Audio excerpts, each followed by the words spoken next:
ಅಭಿಮಾನಿ ಕೊಲೆ ಕೇಸ್ನಲ್ಲಿ ದರ್ಶನ್ ಅಂದರ್, ಪೊಲೀಸ್ ಲಾಕಪ್ನಲ್ಲಿ ರಾತ್ರಿ ಕಳೆದ ಜಗ್ಗುದಾದ ಟೀಮ್, ಚಿಂತೆಯಲ್ಲೇ ಸಮಯ ಕಳೆದ ದಾಸ. ಇಂದು ದರ್ಶನ್ ಅಂಡ್ ಟೀಮ್ಗೆ ಮತ್ತೆ ಡ್ರಿಲ್. ಅನ್ನಪೂರ್ಣೇಶ್ವರಿ ನಗರ ಠಾಣೆಯಲ್ಲಿ ವಿಚಾರಣೆ. ಸಾಂತ್ವನ ಕೇಂದ್ರದಿಂದ ಪವಿತ್ರ ಗೌಡ ಶಿಫ್ಟ್.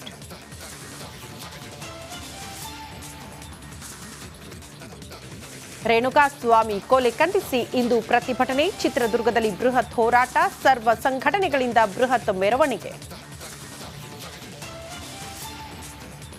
ಚನ್ನಪಟ್ಟಣದಲ್ಲಿ ಬೈ ಎಲೆಕ್ಷನ್ ಕಾವು. ಕೇಂದ್ರ ಸಚಿವರಾದರೂ ಕ್ಷೇತ್ರ ಬಿಟ್ಟು ಕೊಡಲ್ವಂತೆ ಕುಮಾರಣ್ಣ. ದಳಪತಿ ವಿರುದ್ಧ ಸುರೇಶ್ ವ್ಯಂಗ್ಯ. ಇಂದು ಚಂದ್ರಬಾಬು ನಾಯ್ಡು ಪದಗ್ರಹಣ. ನೂತನ ಮುಖ್ಯಮಂತ್ರಿಯಾಗಿ ಪ್ರಮಾಣ ವಚನ, ಪ್ರತಿಜ್ಞಾವಿಧಿ ಬೋಧಿಸಲಿರುವ ರಾಜ್ಯಪಾಲರು.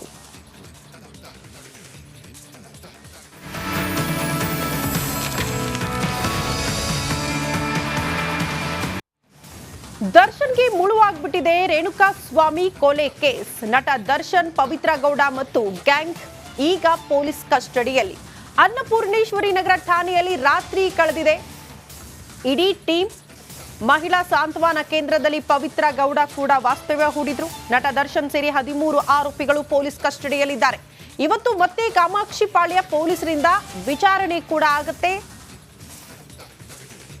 ಸಹಜವಾಗಿ ಪ್ರಕರಣಕ್ಕೆ ಸಂಬಂಧಪಟ್ಟಂತೆ ಇನ್ನೂ ಬೇರೆ ಬೇರೆ ಆಯಾಮಗಳಲ್ಲೂ ಕೂಡ ತನಿಖೆ ಮಾಡಬೇಕಾಗಿದೆ. ಹಾಗಾಗಿ ನಿನ್ನೆ ನ್ಯಾಯಾಧೀಶರ ಮುಂದೆ ಹಾಜರುಪಡಿಸಿದಾಗ ಪೊಲೀಸರು ಇದೇ ವಿಚಾರವನ್ನ ಪ್ರಸ್ತಾಪ ಮಾಡಿ, ಯಾಕಂದ್ರೆ ಹೈ ಪ್ರೊಫೈಲ್ ಕೇಸ್ ಆಗಿರೋದ್ರಿಂದ ಸಾಕ್ಷ್ಯಾಧಾರಗಳನ್ನ ನಾಶ ಮಾಡಬಾರದು ಅನ್ನೋ ಕಾರಣಕ್ಕೆ ಕಸ್ಟಡಿ ಕೇಳಿದ್ರು. ಅದರಂತೆ ನ್ಯಾಯಾಧೀಶರು ಕೂಡ ಕಸ್ಟಡಿಗೆ ನೀಡಿದ್ದಾರೆ 13 ಜನ ಆರೋಪಿಗಳನ್ನ, ನಟ ದರ್ಶನ್ ಸೇರಿದಂತೆ.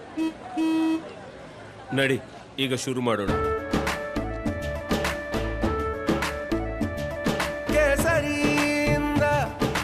ಮನೋಲ್ಲಾಸ ಮನಸ್ಸು ಮತ್ತೇರಿ ಕುಣಿದಾಡಿದೆ ನೋಡು, ಮನಸ್ಸು ಮತ್ತೇರಿ ಕುಣಿದಾಡಿದೆ ನೋಡು.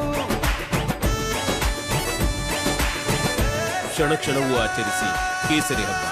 ವಿಮಲ್ ಬಾಯಲ್ಲಿ ಹೇಳಿ ಕೇಸರಿ. 13 ಜನ ಆರೋಪಿಗಳು ಕೂಡ ಸದ್ಯ ಪೊಲೀಸರ ವಶದಲ್ಲಿದ್ದಾರೆ. ಇವತ್ತು ನಿರಂತರವಾಗಿ ಅವರನ್ನ ವಿಚಾರಣೆಗೆ ಒಳಪಡಿಸಲಾಗುತ್ತೆ. ನಂತರ ಸ್ಥಳ ಮಹಜರು ಆಗೋ ಸಾಧ್ಯತೆ ಇದೆ. ಜೊತೆಗೆ ಕೊಲೆ ಮಾಡೋದಕ್ಕೆ ಬಳಕೆ ಆಗಿರುವಂತಹ ವೆಪನ್ಸ್ ಅನ್ನ ಪತ್ತೆ ಮಾಡಬೇಕಾದಂತಹ ಅನಿವಾರ್ಯತೆ ಪೊಲೀಸರಿಗೆ. ಹಾಗಾಗಿ ಯಾವುದರಿಂದ ಕೊಲೆ ಮಾಡಿದ್ರು, ಹೇಗೆ ಕೊಲೆ ಮಾಡಿದ್ರು, ಯಾವ ಕಾರಣಕ್ಕೆ, ಕಿಡ್ನಾಪ್ ಕೇಸ್ ಕೂಡ ದಾಖಲಾಗಿದೆ.